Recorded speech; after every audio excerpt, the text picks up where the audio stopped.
পরীক্ষার জন্য প্রস্তুতি নিচ্ছেন তাদের জন্য অনুপাত ও সমানুপাতের একটি অঙ্ক নিয়ে চলে এসেছি। এই অঙ্কটি খুব সহজভাবে করব, আশা করি আপনারা বুঝতে পারবেন।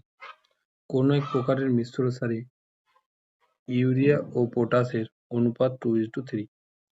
এইরূপ 20 কেজি মিশ্র সারে 1 কেজি ইউরিয়া মেশালে নতুন অনুপাত কি হবে? প্রথমে আমি ইউরিয়া এবং পটাশের পরিমাণটা বের করে নেব।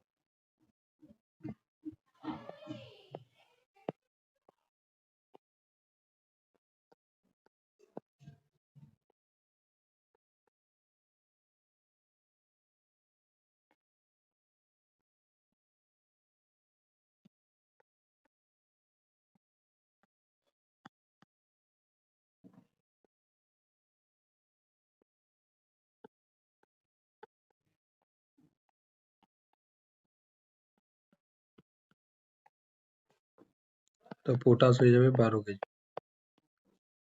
তাহলে 1 কেজি ইউরিয়া মেশানো হলো, নতুন ইউরিয়ার পরিমাণ হবে 8 কেজি প্লাস 1 কেজি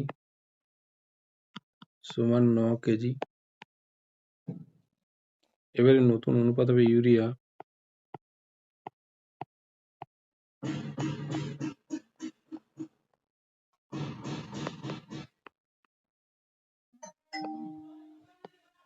পটাশ।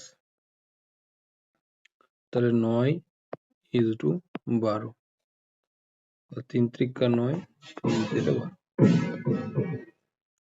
এটি আপনার অ্যান্সার হয়ে যাবে। যদি অঙ্কটি ভালো লেগে থাকে তাহলে পেজটিকে ফলো করুন।